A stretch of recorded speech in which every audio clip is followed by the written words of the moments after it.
All right, welcome everybody to tonight's OTF Connect session on gamifying formative assessment with Knowledgehook Gameshow. That's quite a handle. With Kyle Pierce, who I know has prepared a cool session, and it's going to be a lot of fun. It's going to be very interactive, and you're going to learn a lot from it. I'm looking forward to it as well. OTF, as you know, does this. We bring people together from all across the province. You can see by our map tonight that we've got people from all over the place.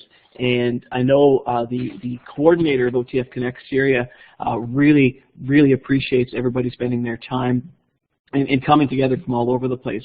So on her behalf and on OTF's behalf, thank you very much for spending the time tonight with us to learn together about formative assessment in this sort of online way. And if the snow is about to start or starting, hopefully everybody is safe and warm, and if it leads to a snow day tomorrow, then that's even better. So I think I'm going to get out of the way now. We've got our recording going. Kyle, I think we're ready to start with you. I'm going to hand things off to you, and whatever you need me to do, my friend, you just let me know, and I'll be there to help. And as far as everybody else, please ask in the chat if you need anything or if I can help you sort anything out. Kyle, over to you.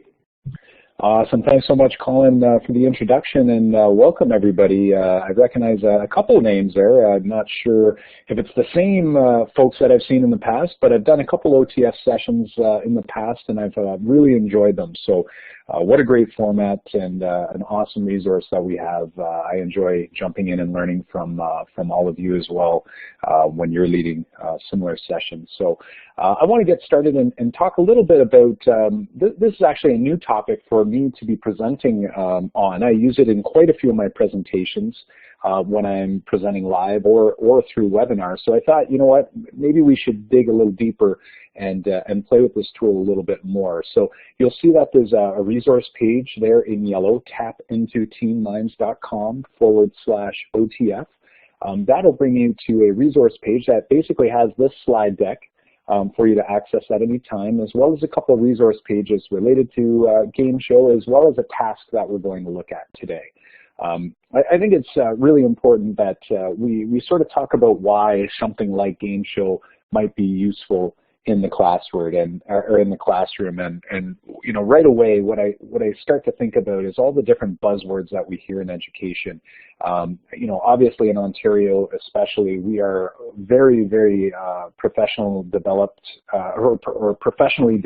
through the ministry, and we're really lucky to have all of the supports that we have through our teachers unions, as well as through the Ministry of Education in our district. So a lot of times we do hear quite a few buzzwords, and one of them that I've been hearing since I stepped into the classroom, and I'm only calling it a buzzword because I'm not too sure that people know exactly what it means or how we can actually address it. But the one I'm talking about is engagement. So if we look at this definition here, the definition tells us that there's actually several types of engagement, and you know, we throw this word around there pretty loosely. You know, there's academic engagement, cognitive, intellectual, institutional, and so on. That's just to name a few. So engagement is obviously something that I think we're all aware of, and what I realized very early in my teaching career is that doing this with my students and writing a note up on the board like this wasn't exactly hitting that sweet spot for engagement. You know, I tried taking these notes, very structured notes, and what I was intending to do early on was to make sure that math was as clear as can be. I wanted to try to help students be successful, but the part that I really wasn't paying too much attention to is the fact that a lot of students actually aren't interested in learning the math that I want to share with them. So that's where this engagement piece came in. So for me, I fumbled around trying to figure out, you know, how I was going to do this. And in my first year of teaching, you can imagine I was thinking it would be a long road to 30 years as a teacher before, you know, we hang it up and into retirement. So I thought, you know what, I better get started and start thinking of how I'm going to address. Hello. Hello, can you hear me? Hello? Hello. Hello. Hi there.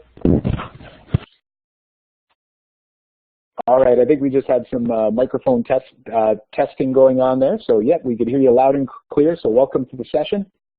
So basically trying to focus on engagement, I went sort of scrambling around my school, and over time, what I found was, you know what, maybe technology can help me.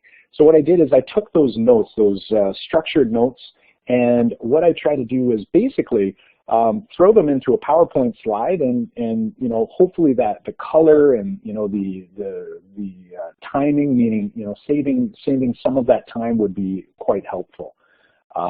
So what I realized very quickly was by simply taking my notes and putting them on the projector, I wasn't really getting much in terms of intellectual engagement. I received a little bit of an improvement behaviorally. In order to improve the behavior of my students, the technology helped because I wasn't focused on writing a note and having my back turned to the classroom. But I wasn't really hitting that sweet spot for that intellectual engagement. So if I take a look at this slide here, basically what I was doing was I was substituting and getting a little bit of augmented or functional improvement through an augmentation using this technology. So this, I'm going to type it in the chat box. We're not going to talk too much about it tonight, but this is from the SAMR model. If you were to Google the SAMR model, basically this is these two stages of you know, the SAMR model basically tell us that we're not really going to get anything transformative happening in the classroom when we use technology solely in this manner. So what was really happening was I was basically taking my math problems and I was just sticking a Band-Aid over top of them. So I started going back to the drawing board and thinking, you know, what can I do in my classroom to help improve this engagement? And I realized pretty quickly that teaching math in a format like you see up on the screen here, although I still do this on, you know, several occasions throughout a unit or throughout a year, I figured that I really needed to shake things up on a regular basis. You know, if I was just simply having students come in and we were just taking up homework, I was giving them all the information, providing them with some examples, and then sending them on their way with homework. I wasn't going to see too much in terms of that intellectual engagement. So if you've been in any of my previous sessions, you'll note that I try to follow this sort of math approach or framework in my classroom. I like to start with a task, and with that task, what I want to do is try to introduce new ideas and allow students to use the inquiry process or that discovery-based learning in order to sort of solve their problem. And then finally, help make some connections. So oftentimes students can't figure it out on their own, but now there's a need for that math. And then finally, we can consolidate that math, and that can be done in a number of ways. So what I want to talk to you about tonight is one of the tools that I've been using in a variety of ways in order to not only try to improve student engagement in the classroom, but it's also helping me with my formative assessment practices as well. So we'll kind of dive into that now. And in order to start, what I'm going to do is I'm actually going to have all of you essentially join a class through Knowledgehook in order to kind of get the experience of what it would be like to be a student. Now, I'll mention before we get started that the account that you're creating, by creating the account, it makes it a lot easier for students to get into your game shows on a daily basis. For those who have never used Gameshow before, I would compare it to something like Kahoot or Socrative or Socrative, depending on how you pronounce it, or something like even potentially a Go Formative. So if you've used some of those tools, something similar to almost like a student engagement system or a clicker system that's done through the web. So I'm going to get you to join a class with me. We're going to run a game show through a task-based approach, and then afterwards we'll help you through the process of, you know, allowing you to kind of experience what it's like on the teacher side of things and teach you some of the tricks of the trade. So what I'm going to do is just pop over to this next slide here, and I'm going to have you folks on any device. It could be on the same device you're using right now. You can pull up a tab in Explorer or Chrome or Firefox, whatever it is you feel like using, Safari, or you can even do this on a mobile device. So if you have an iPad nearby, or if you have a cell phone or a mobile phone of some type, or a smartphone, I should say, you can open up the browser there, and we're going to have you head to khmath.com. Thanks there, Colin. You beat me to it. And what we're going to have you do is actually create a student account. So I'm going to try to make this really clear. I'm going to say it a few times, but I'm sure if, a couple of you may miss this point, and it's really easy to do. Because you're creating a student account, I'm going to recommend that whatever username you create, you don't sort of use up your most common username, if that makes sense. So for example, if I usually use Kyle Pierce as my username, rather than sign up as a student as Kyle Pierce, we're going to have you put something like maybe Kyle Pierce sample or student or something like that in order to sort of save your ideal username for when you want to create a teacher account. Hopefully that's clear. And the same thing for your email address. So it may ask you to input your email address when you're registering. Don't use your school email address, and actually I would just hit the skip button when we get there, because again, this is going to be sort of a sample student account for you to sort of experience what it's like to be a student in Knowledgehook. All right, so now that hopefully everyone's with us at khmath.com, I'm going to help you out with the class code and all of those things. So you're going to be clicking register, and you're going to register as a student. Okay. And great question there, Dana. I'm glad you're bringing it up. So it's like Socrative didn't have to register yet. You don't have to register. I'm going to show you two ways to do this. But again, I'm going to have you register so that you can sort of, I want to show you, kind of the back end and what it would be like to have a student account. So I could have given you a link with a course code to sign in right away. But again, that would be a temporary thing, and then your data wouldn't be tied to your account. It would be just tied to a student, sort of a sample student ID, which could be difficult to track. So you don't have to create accounts, but tonight we're going to do that together just to kind of give you the full experience. Once you hit that student button, the class code is going to be WIZ623, WIZ623.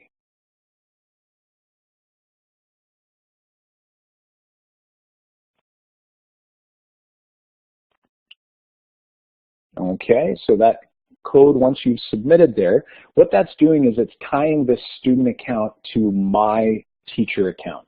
And once we do that, you'll be able to see that there's some really nifty things that you can do within Knowledgehook. Now, Gameshow is a free tool. They do have a paid version of the software for independent practice. We'll show you what that looks like as well. But tonight we're going to really focus on Gameshow quite a bit here. So moving ahead, so you have WIZ623 in there. Again, when you pick your username, be aware that this is a student account that you're creating right now, so don't burn that awesome username that you might have. So I did this with our MYCI group at our district just the other day. So I put Pierce MYCI as my student username. You might put, something like, Dan sample student or whatever you feel like doing. And once you've done that account, we'll have you skip ahead. You'll notice because you've registered as a student, it does try to, sort of make the student feel comfortable that, their name is only visible to the teacher. And they have taken a online pledge, kind of a privacy oath. That's very common now, especially with educational software. So if they wanted to, they could just put their first name and their last initial. I encourage my students to put their full name just so it's a little easier for me to track. However, if they don't want to, they don't have to. And then after that screen, they're going to have an option to pick an avatar. So again, this is trying to gamify the learning process a little bit. So they try to make it fun with some avatars. I know they've got some new avatars on their way, I hear, and even a part of the game, they're talking about potentially having the ability to unlock avatars and so forth. So students can have a little bit of fun with that. So once you pick that avatar, you'll notice a little pop-up screen comes in. It says, I forgot my login. So when you scroll down, you'll notice there's a skip button. For today, I would just skip over it. But for your students, it's a good idea for them to put an email, or if they have a cell phone, they can put their number there. So if they do lose their login and they're at home, they can have it sent to their email or to their cell phone. The teacher does have the ability to reset the password, but again, that student would have to wait until the next day at school in order to make that happen. So once you've done this and you hit that skip button, you should be brought up to a log or a home screen. You might not see a mission. I haven't activated any missions. This is part of their little paid product. But what I'm going to do is actually have you folks go ahead and, well, actually, we're going to have you pause there. And if you pop over to my screen for a second, I'm going to just share out and show you what it's like to actually, and I'm just going to share out my whole desktop, I think, would probably be my best bet. Or maybe we'll do Google Chrome here. Yeah, let's go Google Chrome. And what I'm going to do is basically have you folks check out how I would actually run a game show. So basically from the teacher dashboard, all I do is I basically hit this little game show button up at the top. And when I hit over the game show button, you'll notice that there's 3 tabs there. And the first one that's probably going to be most handy to you when you first create a teacher account is the ready-made tab. So when you look at this ready-made tab, you'll notice that depending on the course that you've selected when you create your class, you have all the expectations from your course, and you actually have a bunch of questions related to those particular expectations. And that's all free content that they provide for you to use. So, you could go in there and you can have a look. So I'm just going to hit view, and I'm just going to look at, I'm popping it into a new tab here. So here's NA 101, which is illustrating equivalent ratios. So you can see a number of questions here related to ratios that they have there for you to use. You can play this game show as is, or you can actually go ahead and press the Add to Custom button and add it to a custom game show. So you can actually take their content, take one question from one section, one question from another. You can put it into your own game show, and then you can even go back and edit those questions and change them up however you'd like. Today we're going to be doing a custom game show. So I'm going to pop over to that tab right now, and you'll notice I have quite a few custom game shows. Again, I'm not, presenting, just showing this like I've toyed with it. I use it quite often. And what I'm going to do is run a OTF game show that I created just for you folks. So here it is here. You'll notice I could go ahead and edit that game show. Rather than showing you the questions and so forth, I'm actually going to go ahead and run this game show. And when I click play, you'll notice, and this might go back to, I think it was Dan who had the question, allow guests to play. I could turn this on or off. So for example, if I don't want to have a student account, if I only want to do this, sparingly throughout a semester, if it's a one-hit wonder sort of thing where I'm going to use it one day for a review before EQAO or something like that, it might not be worth the while to have the students create the account. But if you plan on using it, every so often, it might be useful to have the student account so that all of their work is tied to an account, and it makes it a little easier for you as the teacher. So just for sake of an argument, just in case someone pops in late and they want to join our game show, I'm going to turn this on, and it'll also show you what happens when I turn that button on. You'll notice the next option is Enable Upload Solution. This is the reason that I actually started experimenting with this software. There's tons of different web apps out there that allow you to do what Game Show does. One of them makes it sort of gamified, that's Kahoot. Another one, is really useful, and I guess it's been around for a while, that's Socrative. But none of them yet have this ability for students to actually upload a solution. So I'm going to turn that on, and for me in a math class especially, I want to make sure my students, I can actually see the work that they're doing. So tonight I'm going to actually have you do some upload solutions if you have a camera on the device you're using. If you're on a laptop, you could use the webcam. It's probably a little bit more, of an inconvenience to do it that way. You could just hold up your solution in front of the camera. But either way, we'll try to see if anyone's interested in uploading their solutions. Under advanced settings, there's a remove time bonus. I always turn that off personally, simply because I don't want students to feel like, answering fast will actually get them more points. I want students to take their time and, you know, be more clear and concise when they're using or when they're submitting their work. So I'm going to go ahead and open this waiting room. While you guys are on your screen, you guys can now go ahead and hit the Game Show tab. At the same time, while I wait for this room to fill up before I run it, I'm going to just pop over to my dashboard for a second. This is my teacher dashboard, and you can see here, this is all the students that are in my class. So I can see, obviously, you all have 0 points or 0 stars, but you are all in the room, so I can tell that you all have your account, which is awesome. So again, these are all your student accounts, and we'll explore some of those after we do some of this game show. So I'm just going to come back here, and up on the screen, if you're still looking at me sharing the screen, we have 8 people in the room so far. You'll notice that at the top of the screen, there's a link there, playkh.com, and then you'll notice it's the same class code that you use to register into our course. So if you're allowing guests to play, or if you don't even want students to create an account, they would just go to playkh.com and they would put in your game pin. So your game pin is going to be different when you create your teacher account. It is unique to your personal class. So in this particular case, if someone comes into the room late, you'll notice up at the top of my screen, there's that playkh.com and the game pin, so someone can jump in at any time without worrying about, you know, being left out. Something else, when I scroll over all the student names, you'll notice this little X appears. So if somebody joins in as a guest, or if a student with an inappropriate name for their account comes in, I can actually boot them from the room, you know, until they fix up their account issues or their username.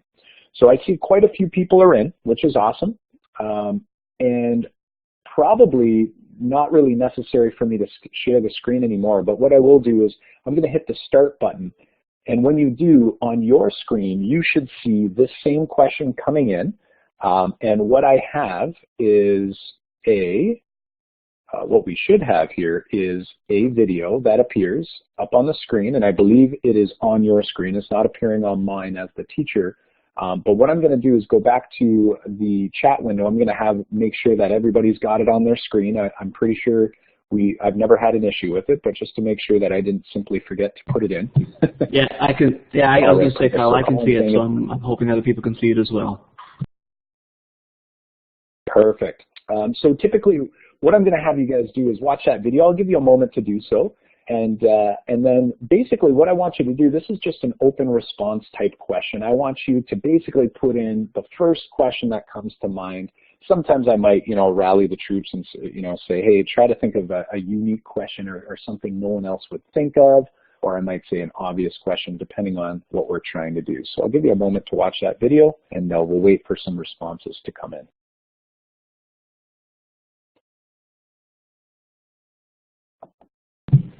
So while we're doing that, I see Vandana and Corlin are unable to get in there. The first question, I guess, is if you've logged in to the site and created a username, have you got that far? It says beginning shortly. Okay. So you click the Game Show button on the bottom right. Yeah, and what you want to do, if it says if nothing's come on the Game Show tab, just hit the refresh button. I'm actually really happy you mentioned that. I should have mentioned it immediately, because when everybody's trying to kind of get into that room at the exact same time, sometimes a few people, you know, it's kind of like trying to rush through a door, and you know, a few people have to kind of wait to get in, and it might leave you behind. So just hit that refresh button. Same goes for throughout the game. So as it goes on, if, you know, I start a new question and it doesn't come down to your screen after, you know, a second or two, it probably means that, you know, you've kind of been, you know, you're that guy that got stuck on the other side of the door. So hit that refresh button and you should be good to go. A couple other things that, you know, while solutions are coming in or questions are coming in, something to consider as well is on a device, just making sure that, you know, you can accept cookies and that you are, you know, you might want to clear your browser history. So some of those, you know, common issues when you're having some website trouble.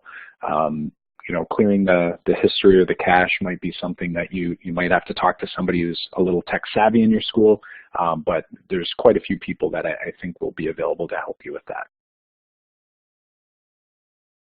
And Bandana says it's not working for you.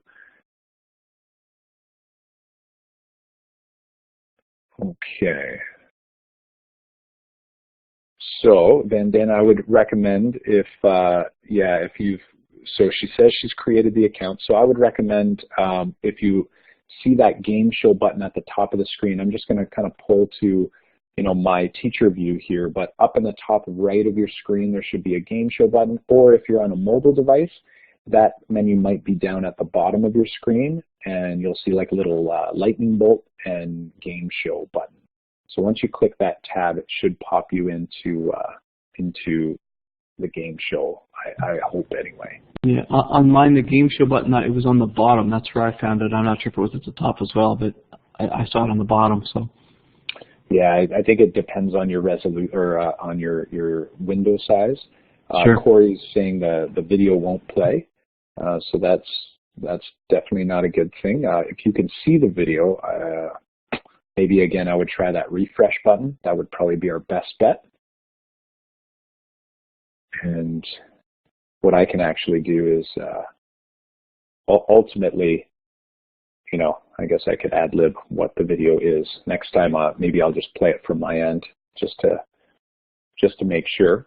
But what we'll do for now, just to kind of keep things moving along, is I'm going to hit the end question button, and we'll see what we have in terms of questions that are coming in.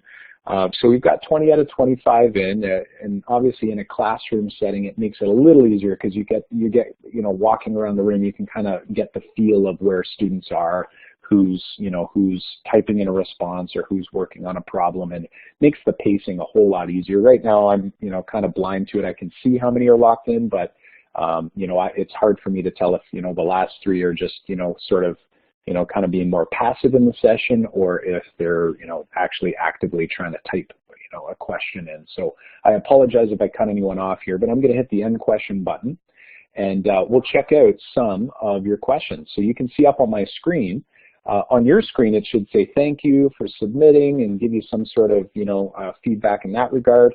And in this case, we've got kind of, it almost shows like a survey type of thing. Since it's open response, obviously you're going to see very minimal minimal responses that are exactly the same. But we see how much was the gas, did they fill $100 worth, who's buying the gas, how much does the gas cost, how much did you put in. So we got lots of great questions to work with. In a classroom setting, I may or may not have them actually fill in these questions through the device. What we might do is just have this as a discussion, and I might write them on the board. For tonight, it makes it kind of convenient because we can't all be talking at the exact same time. So lots of great questions here to pick from.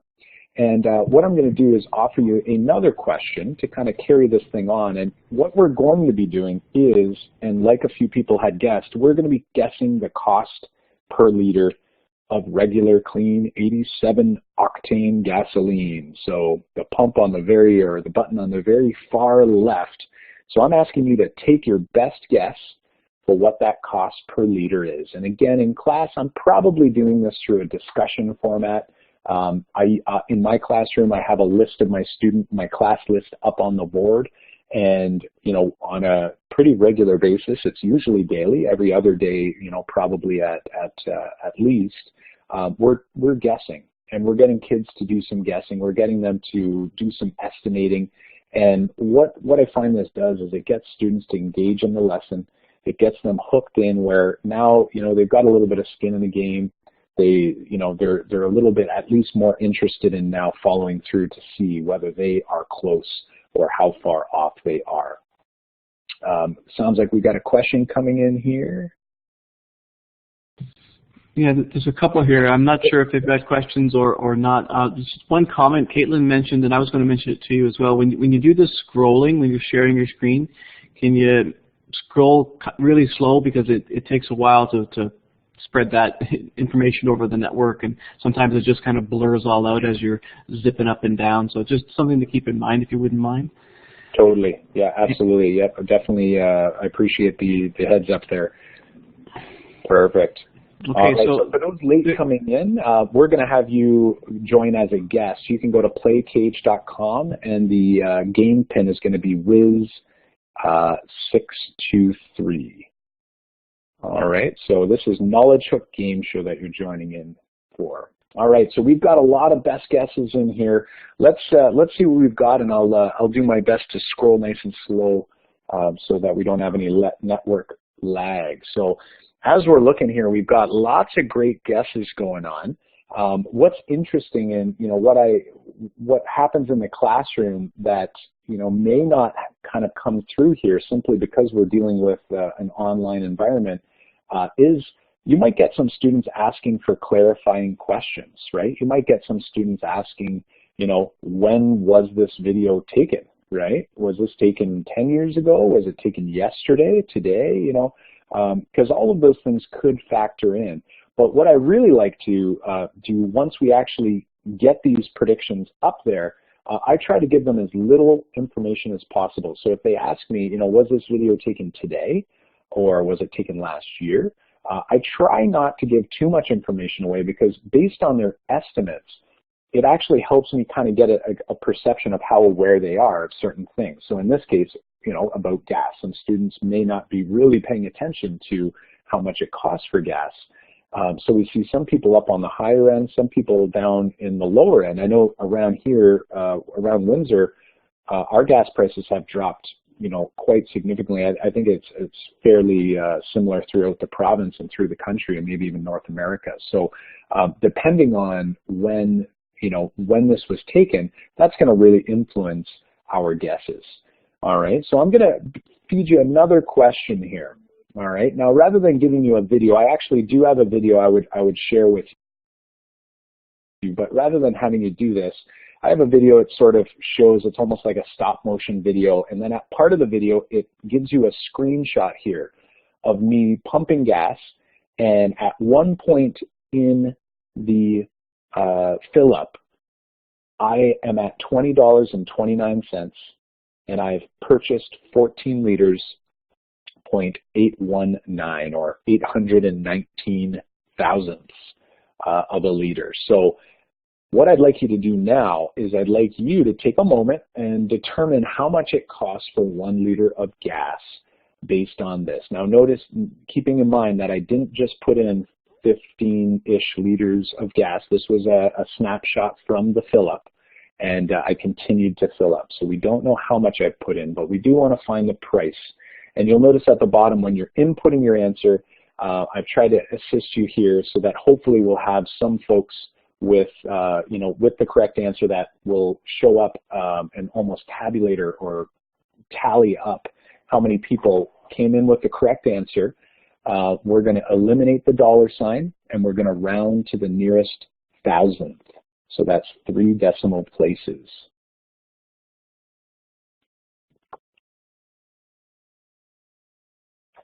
And then once you've submitted your answer, I'm going to challenge you at this point, and you might have to scramble because you might have just done this in a calculator.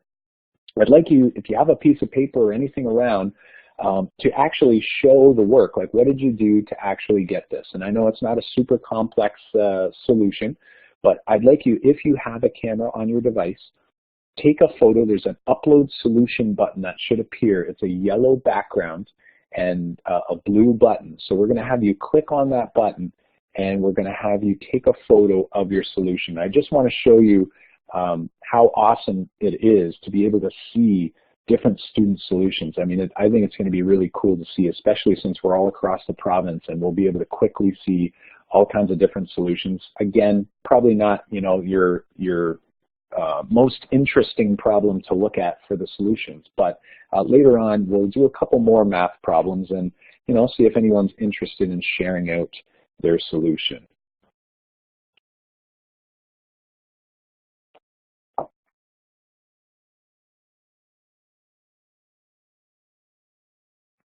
All right, so we've got quite a few in. We probably won't, stick around and wait for them all. I've used this online before. You'll notice on my screen, if you're looking at my screen, green flashes just sort of popped up. And what that means, that's just telling me as the teacher that some solutions have been uploaded. So 2 solutions I noticed just went through. So again, even if, I'd encourage you, even if, you don't want to upload the solution, just so you can see how you would upload an image of a solution would be a great thing to try. With a laptop camera, you'd have to access you'd have to know how to use your laptop camera. So whatever software comes with it. For me, I have a MacBook, so I would probably use my photo booth. And I would take a photo and I would basically save that to my desktop, and then I would select it from my desktop. So you'd have to take your photo with your webcam. So again, not as easy as with a mobile device. With a mobile device, an iPad, even a Surface or whatever tablet you have or cell phone you have, it's a whole lot easier. You just kind of click the button and the camera pops up and you're ready to go. So, but it is possible. So what I'm going to do is end that question here so we can get a look and see how people fared here, and then also any of the solutions that came through. It's not showing us any solutions, although I saw that they did upload, so I'm assuming that's because we have so many, such a variance of answers. So we'll try a couple on multiple choice answers, and we'll try that upload solution again. So in this case, a few things to kind of keep in mind. If you're doing what we call an open response problem, which this is an open response problem, being very clear with your students on how they input the answer is really important. So for example, here we have kind of an example of what your solution could look like to the nearest thousandth or the nearest 3 decimals. And then again, omitting any units, so no $sign divided by liters or whatever it might be. So that kind of limits the power of that open response problem. I use multiple choice a whole lot more, but usually I'll put maybe 6 options instead of 4, and I try to pick some common errors as well. So we'll try that upload solution button on a question for a multiple choice, and it'll be a little bit smoother, I believe. So. Good job with that. And you'll notice that after you do a couple questions, they also give you a leaderboard. So on your screen, you'll get kind of an idea of where you're at. So we've got Wiz Student. Yeah, good job. So lots of people with lots of XP or experience points. Awesome stuff. You'll notice that there's actually more than 11 in the room. So I think it's somewhere around 40% of the class they'll show up on the leaderboard. So they don't want to embarrass any students or anything like that, but they also want to make it fun and game-like. So they're trying to find kind of a balance between those 2 things. So I'm just going to go ahead and click the next button, and I'm going to give you another problem before we watch our 3rd act video and kind of move on and do some playing around here. So in this case, if the total cost is $52.38 and the unit price was $1.36 and change, how many liters were put into the tank? So again, no units. We're not going to have the upload solution because it appears that on these open response it's not showing our upload solution. So we'll limit that for our multiple choice.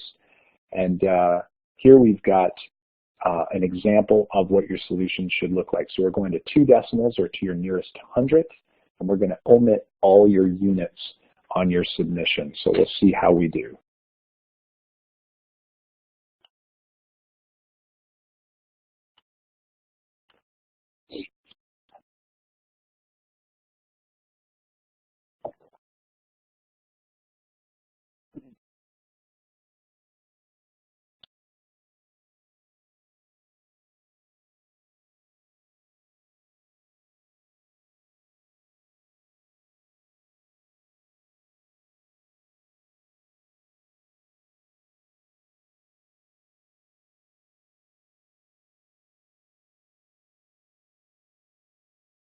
All right, looks like some solutions are coming in here. So again, a good way to kind of interact with your group. What I try to do is I typically use Gameshow just to kind of frame when and where I use the Gameshow. Right now I'm using this as almost like a way to do the lesson. I do that sometimes, not every single day. Sometimes what I'll do is I'll use Gameshow as maybe a ticket in the door or a minds on. So a couple questions from the past couple days just to kind of get students thinking, recalling previous information. Or what I might do is I might do it as a ticket out the door where, we've learned a new concept. Let's say we're doing volume of a cylinder, and I want to see, I might give a basic problem, volume of a cylinder, and maybe something a little bit more challenging. And what I get to do then after class is I get to analyze the student work. It's all digital, tied to their account, and I get a better idea of how students are doing. So immediately I can tell how well students are doing as a class, and then after class I can kind of go and actually look at the student work that was updated or uploaded. So we'll check that out, and we'll show you what that's like after. So I'm going to go ahead and end this question, and we can see nicely down we've got 70%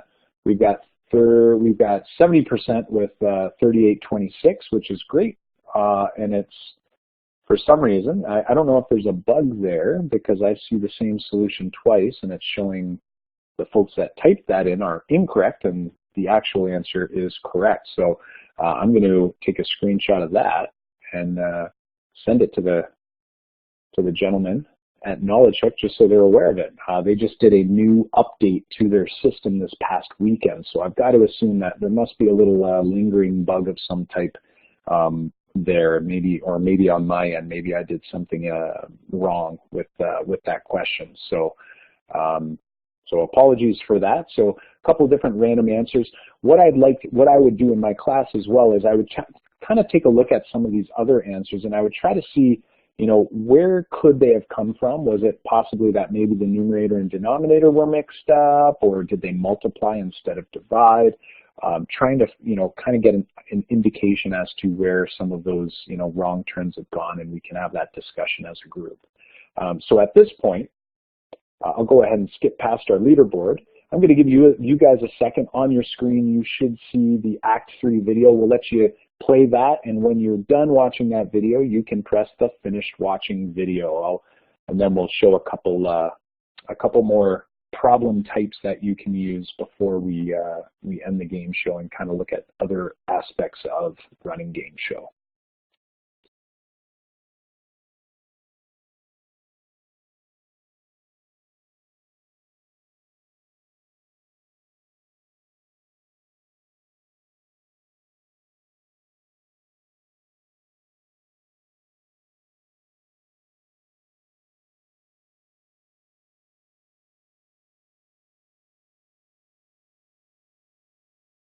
Okay, so once you're done watching that video, we'll have you just click on finished watching. That's just kind of an indicator to me how things are going. I should also preface, I don't think I mentioned earlier, but typically I don't really embed videos into the game show often. I only really do that when, when I've got something going on in the class and I almost want it to be a little bit more self-directed. And maybe if I'm giving feedback to students on a test or something like that and walking around the room, or if there's a supply teacher in the room and I'm not there to sort of control the videos. But typically what I try to do is I try to just play the video from my computer over the projector so that the entire room gets that experience. But that feature is there to add in videos digitally as well, which can be quite convenient. So so as you saw, we got to see how much we filled in that tank. We also got to see how much it cost. So I'm going to end one here, and I'm going to give you this problem, which is a multiple choice problem. And I'm going to let you think about this one a little bit before you respond. And I'm going to have you upload, not necessarily a solution. I just want you to upload something, a picture of something, just so we can show you what it looks like to view the solution or upload solution features. So we'll give you a few minutes to think this one through. What would this look like if there was an 83-liter fuel tank and I pumped a total of 38.26 liters? What would the fuel gauge look like before filling up? And again, I'm going to have you upload a solution. I know this problem, may not require a solution. Maybe you wanted to draw or sketch it out, or if you just want to take a random photo and just see what it's like to upload. I'll show you what it looks like as we share out as a group.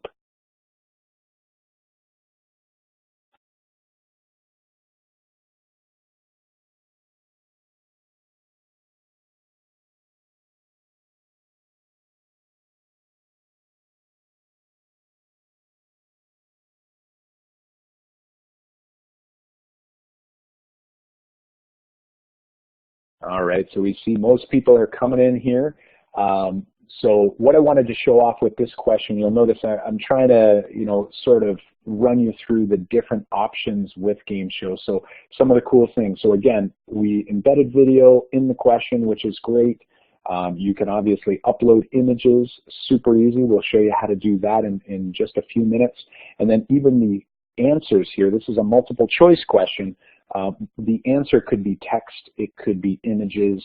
I guess it probably could be video. I'm not going to confirm that, or I'm not going to put my money on that one. I've never tried to put videos in the solution area, but my guess is it probably would work.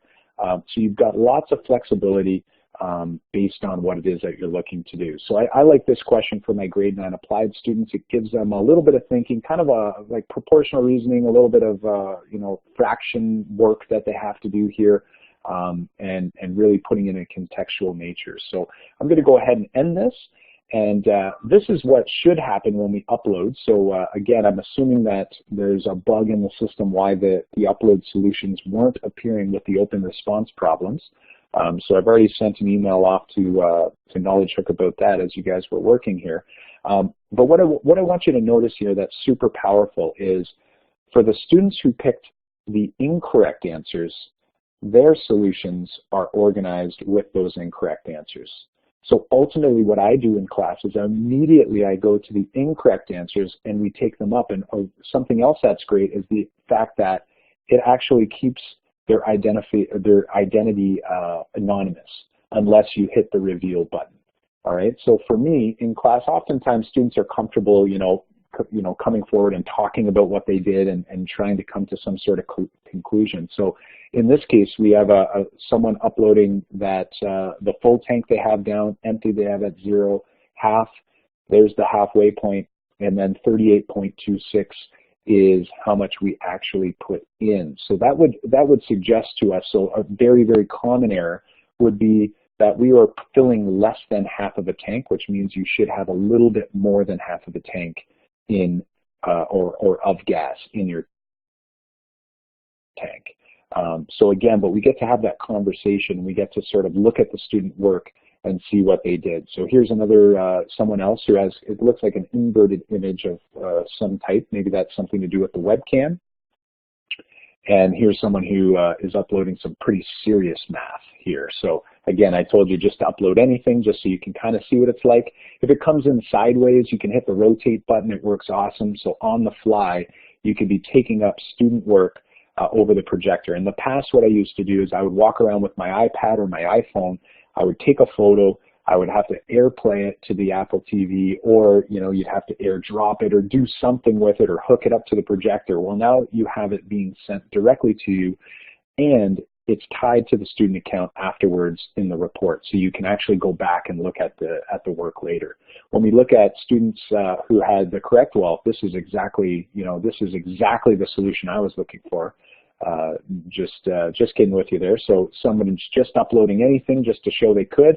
Here's an image that came in sideways. I'll hit that rotate button, and we can see that you've got it appears like more than half of the tank was left. So they did some subtraction to sort of prove their work there, or their learning or thinking there.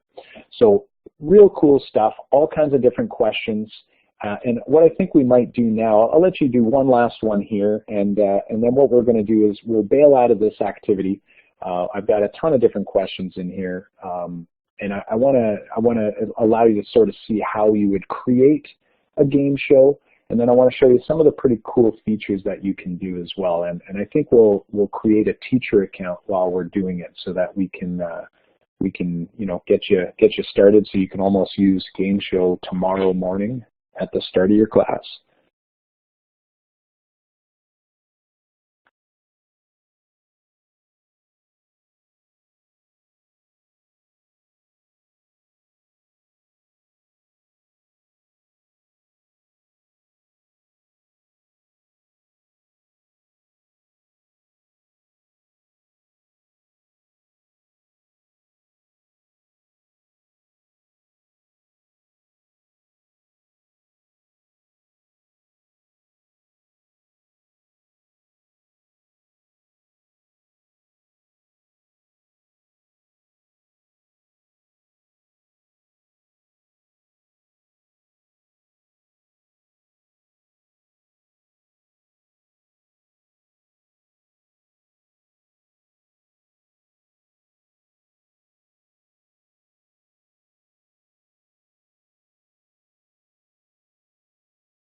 And I like the side conversation here about a little bit of snow coming down.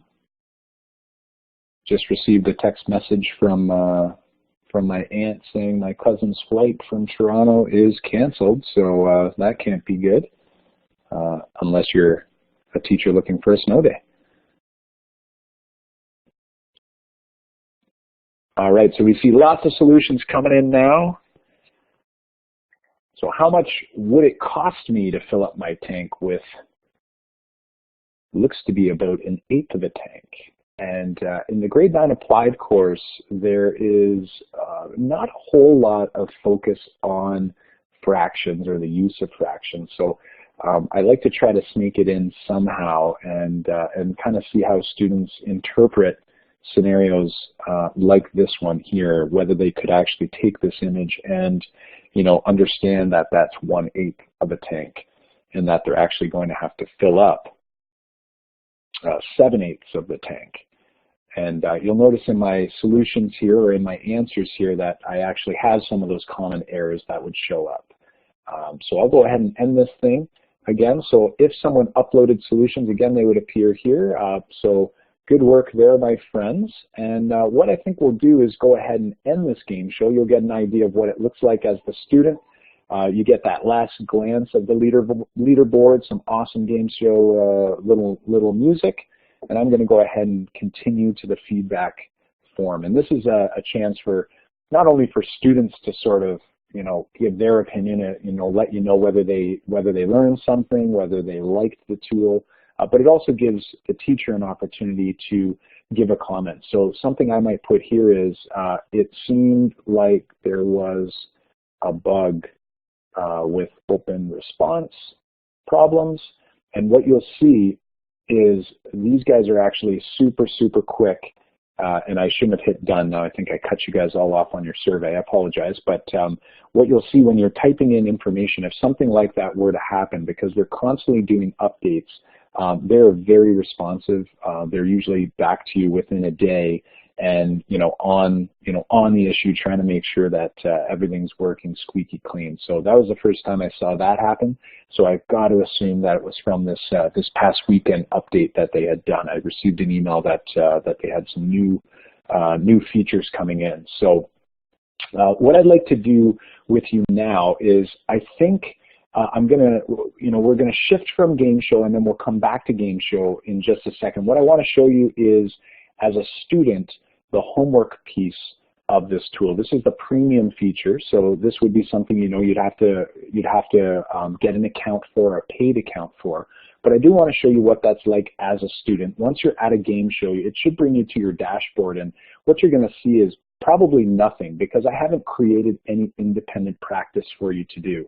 So I just want to take a moment. If you check out my screen, I'm going to go to the homework tab. If you have a paid account, then you get this homework tab, which is essentially game shows that are student-paced or self-paced. And what I can do as the teacher is I can essentially assign homework missions or little homework assignments for students to do on any device, anywhere, as long as they have an internet connection. So I've been using this as a way to assign some homework. And when you have that paid account, you get all of their content included in that as well. And I hear that they're actually working on a way where you can actually create custom homework questions to add to these missions. So I'm just going to show you what that looks like. You can hit create mission. Right now I've got one that's kind of labeled and ready to go. We were working with some ratios and rates, so I just kind of named it. You'll notice up here it says mission is disabled. So I haven't actually activated this. I want to show you what it's like to actually create a mission. So if I go ahead and edit, you'll see here I have an option to create my title. I can assign a due date, so I'm going to make this due for tomorrow, so you folks have something to do tonight. And then down at the bottom, I can go ahead and add content. And in just a few minutes time, I'm going to have you all create a teacher account. It'll be a free account, so you're only going to have access to Game Show. But something to keep in mind is when you're creating your teacher account, you're going to essentially be picking a course. However, you can still access material from any course. So because I created this class and I called it a grade 9 applied class, I have all my grade 9 applied material here. If I click number sense, here's all the material for our grade 9 applied number sense. But if I want to go back and I want to sort of lead up to the grade 9 content, I can go to grade 8 and I can pull up the grade 8 content and maybe do some ratios and rates from grade 8, because we might just be starting that unit. If you have a student in your class that's working on a modified program, especially in elementary school, so if I'm in a grade 8 class and I have a student working on grade 6 material, I can actually assign individual missions to individual students. So I'm going to show you what that looks like in just a second. So I'm going to say, let's go ahead and pick a couple things. I want to pick, here's identifying directly proportional quantities. I can take a quick peek at the questions included in this particular learning goal. You'll notice that each of these blue tiles has 3 stars, and what those 3 stars represent are the 3 questions that you're assigning. So when I click View Question, you'll see 1 question, 2 questions, 3 questions. So I'm going to go ahead and I'm going to add this to my mission, and I might want to go down and let's say this one here, we're going to view these questions here. This looks pretty good as well. So we had some costs associated, unit rates. I'm going to go ahead and add those. I could also go into grade 7 and dig for something and add it as well. So there's really no limit to what you can add to your mission. When you're all said and done, you can click the back button. And now I'm ready to go. I've got my 2 learning goals here, so 6 questions total. And under this advanced settings, this is the piece that's I think is really cool. I can go ahead and set this to active, and then I can actually hide this until I want you to see it. So for example, if this was a mission I want you to only have access to next Monday, I could put next Monday as the start date and then maybe next Tuesday as the due date. I can assign it to the whole class, or like I mentioned, I could go through and I can actually assign it to individual students. So if I have a student on a modified program, I could go and just click that one person's name and assign specific content to that student. So some pretty cool stuff. So I'm going to go ahead and save changes, and I'm going to save and exit. And now if you folks go to your home screen, hit that home button, or if you're already there, hit the refresh button, what you should see is you should actually see a mission there. And if you click on that mission, you can actually do a little bit of, sort of sampling of that mission as though you're a student. So I'll give you guys a moment to do that on that home screen. Great question coming from Jennifer and Beckett. Jennifer, content is Ontario curriculum currently. I know that they do have a content team working diligently on trying to match it to Common Core in the U.S. and create content for different provinces and so forth. So this company is actually out of Waterloo. It's kind of nice that homegrown and born and raised type thing. So we're supporting a local or a semi-local, I guess, a couple hours away from me, startup company that's focused on Ontario content, and now they're starting to explore some of the other curriculums. They're still actually creating more content for Ontario curriculum as well. So again, hitting that refresh button should do the trick for you. But for Henrique, sorry about that if it's not reloading. Not sure what to tell you there. So hopefully do your best there. The grades that you have access to right now, they have content from grades 3 to 10. So I know that they are, exploring other grades as well, and they're even trying to thicken up the content as well, so that there's, a significant, library of content, so you have a lot to pick from or a lot to choose from. So really good stuff, and again, they're always very, very willing to and wanting some of that constructive criticism. So if you have any ideas or suggestions, let them know. And then also, Beckett was asking, is it only available for math? The content is only available for math, but something that you should know about Gameshow is that with the Custom Gameshow feature, you can create your own content. So for example, if you're using Kahoot, or if you're using Socrative or some of these other softwares, many of them don't come with content, or if they do, like Nearpod has paid content. So again, you're getting free content here for Ontario Math, or you can create your own for any subject area. All right. Oh, perfect. So Henrique's good to go. Awesome. Kyle? Glad to see it. Yes. There's a question back a little bit further about the cost. Can you give us a rough estimate of for the homework feature, for the missions and stuff, what the cost would be for, say, a class for a year or something? Yeah, I believe the last time I checked for a class, I think it was $90 for the year, or for the semester, I guess, depending on what grade level it would be. And I think the school license, like for a school license, was somewhere around $900. So, right. And for a district as well, there was almost like that bulk pricing. Yep. So definitely super affordable, much lower priced on a per student basis than some of the other tools out there like IXL or some of the other paid software. So again, Gameshow is completely free, but the homework piece, that's that paid part. So so definitely something you can use tomorrow for free, but again, if you want to take advantage of the self-paced stuff, that would be the premium. Okay, thanks. No problem. And what I'm going to do now is I'm just going to hit the refresh button. I'm assuming some people are poking around in that mission. And I just want to give you kind of like a heads up so I can see, some people aren't doing the mission. Naughty people, just kidding. You can see here I've got about 6 people who are doing some of the assigned mission. So because I've assigned 6 stars or two tasks with 3 stars each, you can see Janet went through. She got all 6 stars.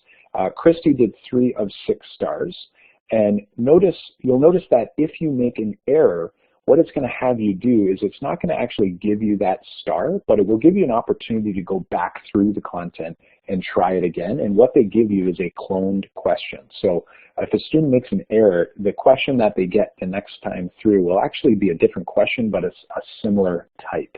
So it might look the same, might even maybe have the same context to the question, but the numbers will be different. So you have to do at least a little bit of thinking, and you're not just sort of just kind of randomly guessing which multiple choice answer to pick. And you can upload your solution. So I'm just going to click on Janet for a second, give you a quick kind of view of what this looks like on the back end. I can see how many stars she got in the game show tonight. I can see how many stars she got from the homework she just did. She's done 13 questions total. Very cool. So that means she might have repeated some of the homework questions. And I can go down and see her recent activities. So if I click on this tile here, these tiles are green, meaning that she got all 3 of her questions. And if she uploaded her solutions, like a good student would, just kidding, she would have that solution right underneath the questions here. So I'd be able to see all these things at a glance. So some pretty cool stuff to be able to see. You can look at a report and see how the entire class is doing and how they're progressing. And I can kind of get a quick glimpse as to how they're doing. So student sample here, I can see on the second mission, this yellow would tell me that on the last time through, that student got 2 wrong out of the 3. And if I click on it, I can actually see how they've done. So, I'm not so worried about sample student here because they might have just been sort of poking around and seeing what happens when you make an error. But if this is a student, I can see here that, okay, first choice, error, second choice, error, like what's going on here, does that student need maybe a little remediation when it comes to this particular concept? The student can go back through and again, see new problems and improve their total score. So you'll see like there's a difference between completion and mark. So completion means they've gone through the task and the mark is kind of like their best effort. So some, couple things to consider. And I do believe they're going to have some really interesting reports coming where you can even give feedback to the students in the future. So, so that's homework. When you come back to that homework screen, to the dashboard, you'll notice there's also a Game Show tab. So you can actually filter out. So I'm looking at homework. If I click on Game Show, I can see how people did tonight based on the questions that we had. Okay, so if it's green, it means students are doing fairly well. If we've got some yellow or orange or red, then that means there might be trouble. But we did have some errors with those open response questions. So, some of the questions might not have been counted as correct. So, so that's the dashboard here. What I think would be worth our while is having you folks create an account and create a class and we'll let you kind of go in the back end. I'll show you a little bit about creating your own game show and even running a game show, so that you have something to, I guess, another tool for your tool belt as you go back to school tomorrow, or maybe you won't be going to school tomorrow. It looks like the snow's still coming down. So let's go ahead and do that. So if you're still in your student account, what I'm going to have you do is go ahead and click on the log out button, which you'll get in the top right. You'll see a little person button, and you'll give that a click, and you'll click on log out. And once you've logged out, what I'm going to do is come back here, and I'm going to stop sharing my screen.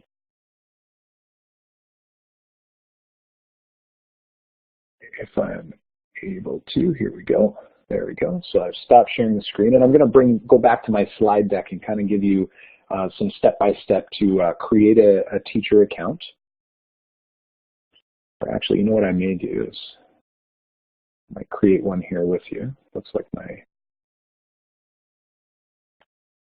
there we are. Perfect. So we're going to have you folks go back to that khmath.com website, and we're going to have you create a teacher account. And while we're allowing students or teachers to do that, it says, does the board have any issues with student data being stored by a third party? If not with this after site, with others. I think every district definitely has those conversations about student data and privacy. The big thing that school boards, that I'm finding lately anyway, are looking to see is that that there are privacy policies and some sort of agreement on what happens with that student data. So I know that Google has done that, Office 365 and so forth. Again, if that is an issue, the one thing that I would recommend is, double checking with your administrator and, maybe advocating for students to use first name, last initial instead of using first name, last name. That could be beneficial. You'll notice that there's like no student numbers associated here. However, it is student work being stored. So again, yeah, you just want to make sure you, cross your T's, dot your I's on your district policy. Because I know in my district, they really promote us using, whatever tools we feel are best for students, assuming that the companies are reputable. So something to consider.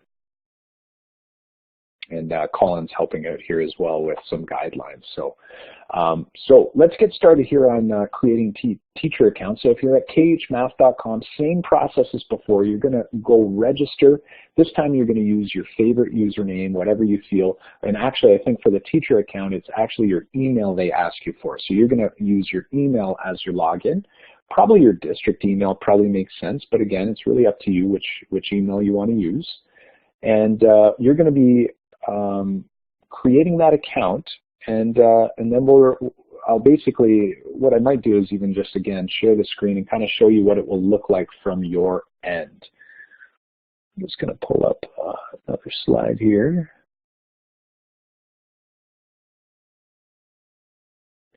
And if you're, let's see where we're at.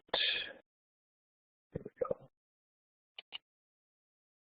So you guys are going to register. So we're registering a teacher account. So up on the screen is your slides for that. And we'll have you enter your email and your password. And then it should bring you up to the dashboard. And you should get to a screen here where you'll see your dashboard, and you'll have the opportunity to add a class.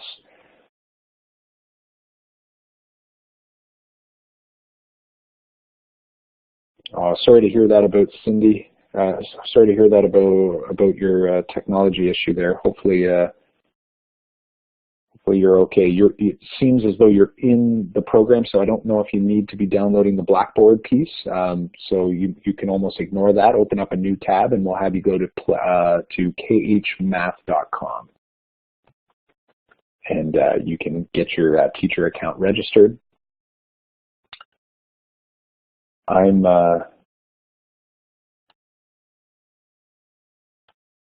was going to try to share the screen again. Give me a second.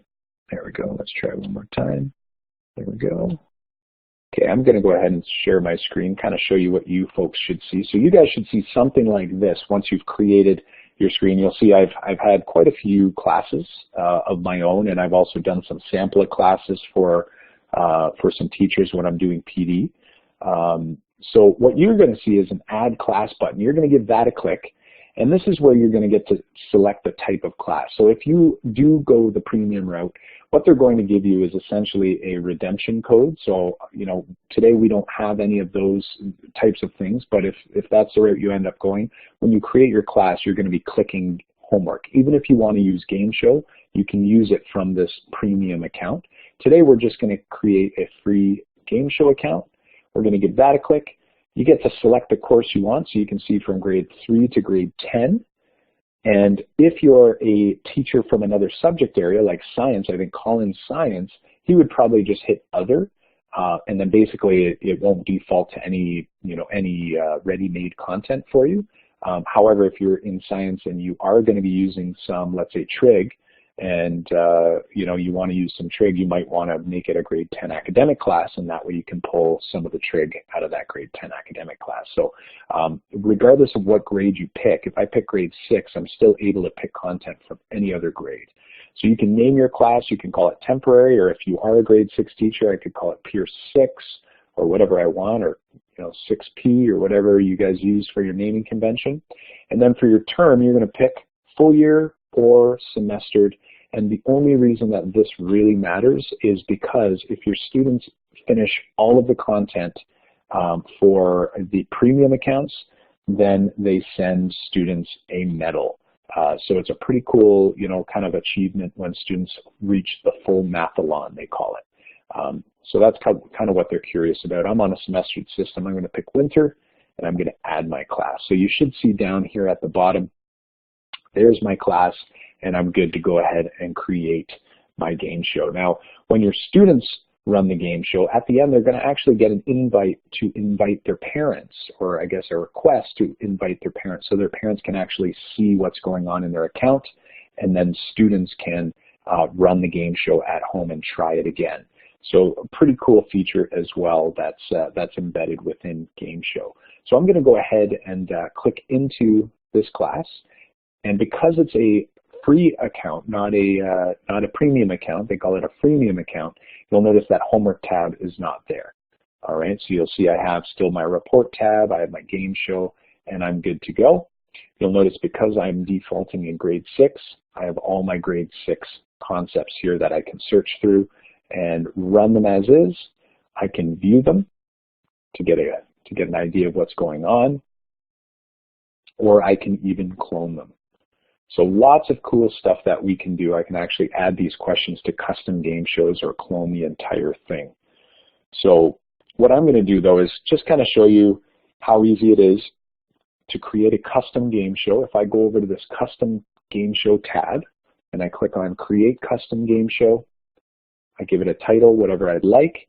For me, I usually try to keep things organized. So if I'm in, unit, let's say I'm in grade 9 applied MFM 1P 2.2, unit 2, section 2, I could call it maximizing the area of a rectangle, and I could press create.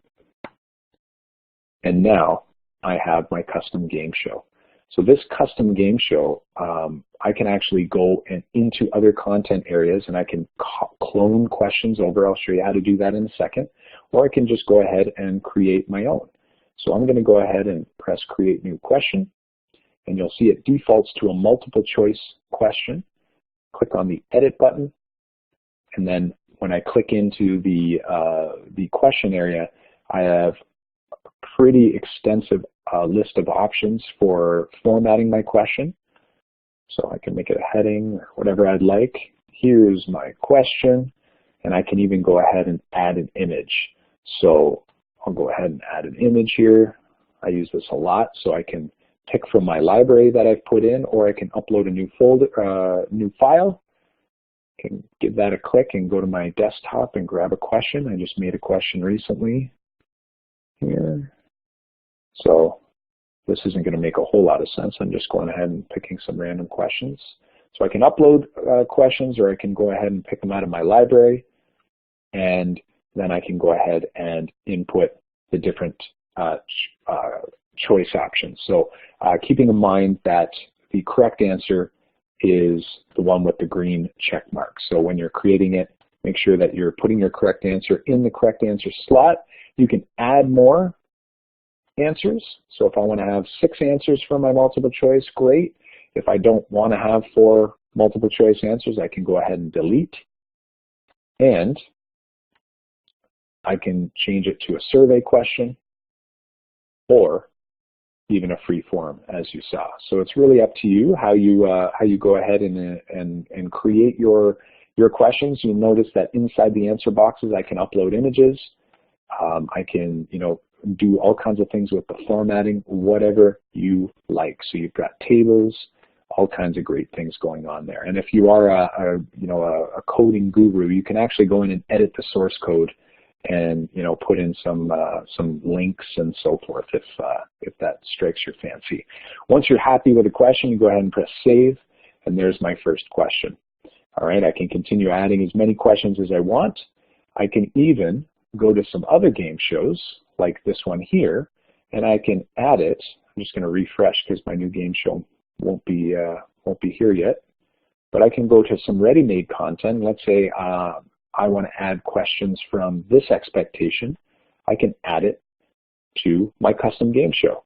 So I can say I can create a brand new game show, or I can add it to an existing game show. The game show I want to add it to was MFM 1P 2.2. There it is. Give it a click, and I'll press submit. And now when I go back to that game show and refresh, check it out, I've got my original question that makes absolutely no sense because I just did it on the fly, and then the 3 questions that I just cloned over. So this is from the Knowledgehook content. I can now go back in there and I can actually edit it and change anything I don't like about it, or maybe just repurpose the question, whatever you choose. And it's easy enough to kind of move them up and mix them around by using the move up and move down buttons. So lots of really cool things in Game Show, and then when I'm ready to play, I just go ahead and hit that play button, and I'm ready to run my game show. So at this point, I'm going to kind of pause here as we get closer to 9 o'clock and see if there's any questions. I know I must miss some things along the way, so I've been kind of trying to do this kind of organically as we go, and I don't have the facial expressions to see whether you're lost or whether I'm boring the heck out of you. So in the text box, I'll give you guys a moment if you have any questions, and I'm going to try to get caught up on a couple that may have come up while I was kind of giving you a little tour here. There's just a couple here. Cindy wanted to know about a limit on the number of characters in the question. Apparently Kahoot limits the number of characters, and wanted to know if there's a limit with Game Show. That's a great question that I have never been asked and never considered. My instinct is that there is not a limit. I mean, like anything in life, people usually say that there must be a limit, but I mean, I've done some pretty extensive questions and not run out of space. I mean, you can have multiple images. I guess what you run into more likely than not is you'll probably just get to a point where the question is almost unmanageable for the student. But I hope that gives you kind of an example here. I don't think that there is. I don't think there's a limit on the number of multiple choice answers you can add either. I could be wrong on that. I have a habit of trying to sometimes I'll put 8 possibilities. I really want my students to be actually doing the work and thinking versus potentially doing one of those multiple guesses. So I've never run into any of those types of limitations, but great question. Okay. And just to clarify, there is a pretty extensive question bank in there already, and I believe you showed that it's sorted by expectation for each grade. Is that correct? That is correct. So I just popped back on the screen here. I made this class as a grade 6 class. So everything you see on my screen, I know I shouldn't be scrolling very quickly because of the lag, but it has it organized by strand, and then also by expectation, individual expectation. So essentially the order that it comes up in the curriculum document. And you can go through there and kind of shop around. And then the other piece too is if you want a different grade, you can click on this little button at the top and go ahead and, go in and shop around. They actually just recently added in some banks of questions for grade 9 academic and applied EQAO. I think there's plans for grade 3 and 6 EQAO as well. So for example, if I click on this course, it's past EQAO tests. So they have a couple of those past EQAO tests as it was on the EQAO website. So yeah, lots of cool things there. Something that is popping into my mind is a super, super cool feature. For those who have blogs, you can actually embed a game show into your blog, which can be useful if, let's say you just want students to have the ability to practice on their own and not really worry about the tracking of how they're doing. So if you just want them to have a little bit of extra practice, or if you want to put up some survey questions on your website, you can click on your game show. So I'll do it right here. So let's say it's, I go to my Custom Gameshow tab, and let's say I want to share this game show here. I can click on View, and then up at the top you have all kinds of great options here. One of them is sharing. And when I click the share button, this link right here will actually, if I email this to anyone, so they suggest, hey, just copy and paste this into an email, or I can share this into the chat window, and you guys could click on that link. Because you're logged in, it'll actually bring you to this exact game show, and then what you can do is make a clone of it. So you can actually clone it so it now becomes yours. You can bookmark it, which means you're bookmarking my game show. However, I'm in control of all the questions. Like I get to control if I edit it or not, or if I delete a question, it'll delete from yours. Or you can actually clone it, and then it makes a copy of it in your account. So I'll post that in there if anyone's interested in trying it out. I'll give that if you click on that link in the chat box, it should bring you to this exact oops, sorry, I'm on the wrong screen here. It should bring you to this 21.NA-solving first degree equations game show.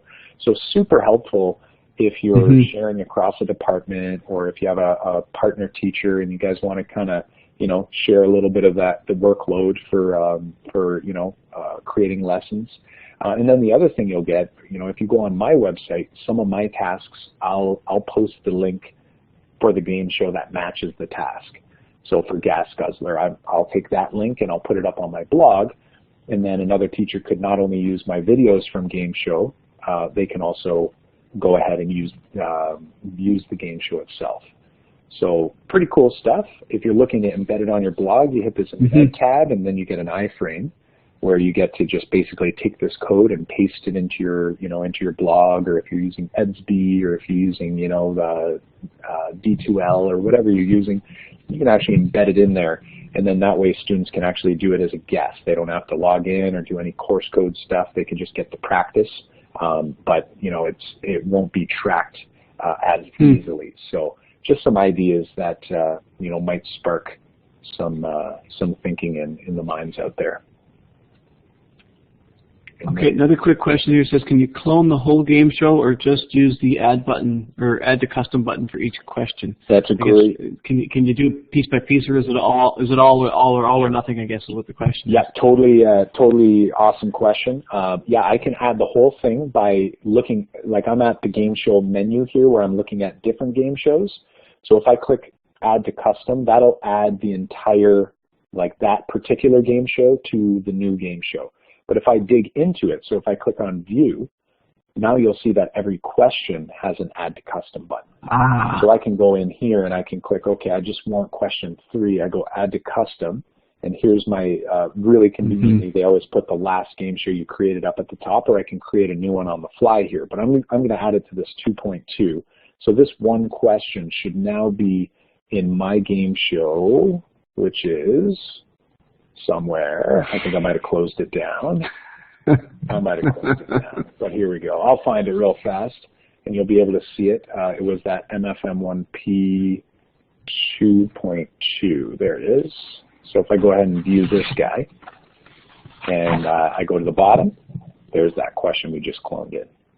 So you can go through it. What I've used that clone button to be really useful for is especially when I'm going to do, let's say, before a test review or before an exam review. It's really useful because then I can kind of go through all the stuff that I've created throughout a semester or throughout a unit, and I can go grab like one question from this day, one question from that day, kind of mix it together so it's more interleaved. And, you know, it really does save a ton of time from having to go and copy and paste everything and almost recreate the wheel. Perfect. And we just got an answer for Cindy's question as well, so that was my next one. That's awesome. Awesome. Okay. Excellent. Perfect. And I'm trying to think any last minute things that I can think of. We have a few minutes left, so. Yeah. So yeah, I think that's about it. Something else to consider as well. You got your little pull down menu here. When you click your class management tab, that's where you can go and create multiple courses. So if you're teaching 3 classes of math, or if you're teaching, let's say you're an elementary teacher, you want to, keep it separate for history, and you want to use it for geography and math. Like, you can create as many of these free accounts as you want, or classes as you want. You click on that class management, go down to your add class button, and you can create as many or as few as you'd like. That parent tab, I'd really encourage it. So once people, let's go to, this is the class that I had you all enroll in. If I click on this parent button, if a student hasn't invited their parent yet, you actually have the ability, if you were to obtain the parent email address or their cell phone address, you can actually invite them yourself. So I know some parents or some teachers might collect this information from students in order to have some sort of email list or whatever it might be. They can go ahead and do that. If you don't have access, you can go ahead and print the PDF invitations, and it'll basically, you can pick all the kids that you want to have their parents invited, generate a PDF, and then here it is. I give it a click, and I can print this out and send it home with the kids. So instructions for the parents: go to /parents, enter this code in, and then it will link the parents' account to the student's account. And then they'll get to kind of see how students are doing and keep them updated on their math progress. Okay, as we're getting close to winding down, there was a question, and a few people want to know about reports and how reports are handled, and how, like, can you export them as spreadsheets, or what kind of things do you see? Can you give us just a quick 1 minute on reports? Perfect. I'm so happy you did that, because I completely forgot. So what I'm going to do is I'm going to pop into my current course, which I believe is this guy. So this is what I've been using. We just started our second semester here, and I'll just kind of give you an example. So under reports, here's homework missions. So I can kind of see the progress. This is a grade 9 applied class. Traditionally, you don't get much in terms of homework for these students in this course, but I'm trying it. I'm giving it a shot. I'm going to go down to the game show report, since that's most relevant. And if I go ahead and click on, let's try, we did a Pythagorean theorem warm-up today. That was March 1st. So we'll go ahead and we'll click view, and you can see here, so this is the quick report, and you'll see the students who had actually uploaded a solution. So I have all of this kind of at a glance. I can go ahead and pick, and you know what, I got to do one of these, because here we go. I'm going to show some student work here, and I can see this student had selected 9.8 meters and also has the work uploaded here. So I can go in and individually pick each of the student work, or what I can do is download the results with this little button here. And when I do that, it'll actually go ahead and download a Excel file for me. So it'll just be an Excel file with the data in it, similar to what you see here, with all the student account information. And and you can go ahead and take that and put it into your gradebook, however you choose. I was just trying to hide some student names there so we didn't have any issues. But other than that, yeah, I mean, the report, you can look at it, you know, kind of holistically as a class, or you can go into something a little bit more individualized, like we had shown there. Awesome. All right, and I'm afraid, I think with that, I think we have to wrap it up, my friend. That's, we could probably still keep asking questions and go on most of the night, because I think people are thrilled with the idea here. So I'm going to pop ahead to the thank you and say thanks from me. I'm going to go over my happy face and give you a little round of applause. If people want to join me in applauding Kyle as well, that was great. I really enjoyed that, and just judging by the questions and the comments that are coming here, I think everybody else did as well. So I want to thank everybody for attending. We really appreciate it. Like I said at the start, it's awesome that we had such a great crowd and active participation. It makes it all worthwhile for doing all of these things. Just a couple of quick things before you go. On this page here, there's a link, and that link will take you to a Google form.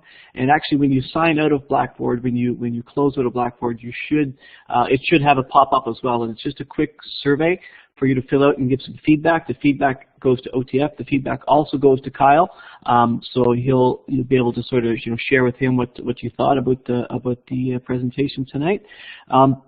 And once you've done the survey, you'll get the opportunity to actually print a certificate of participation. That's one of the things that was a requested feature of OTF Connects, and so you'll be able to print out a PDF with your name on it and stash it in a portfolio or something. Those of you who are looking for jobs or looking to move up or just looking to keep track of the things that you're learning, it's a handy thing to have. Just a couple of quick reminders. So those links are there. Like I said, they will come up again. We have lots more sessions coming up. Like the OTF Connect sessions are they're just more added all the time. And so if you go to the OTF's website, you'll see sort of every week there's more added. And there's lots of math ones for those mathies that are out there. There's lots of ones coming up, but there's also other ones around just critical thinking and all kinds of other things coming up. So it's really, really awesome. Last thing that I want to just quickly add out is OTF has gotten some more funding to subsidize AQs and ABQs, specifically in math and technology. So this is a good audience to point that out to. If you're looking to do some upgrading, you can go to the OTF website. The information is here, and you can find out more information about getting some money for an AQ. Other than that, I hope all of you, I'm going to go back to that link again just so we have it for the final. I'm going to stop the recording and thank you all for a wonderful session, and hope you all have a great evening, and fingers crossed for your snow day tomorrow. Perfect. Thanks so much.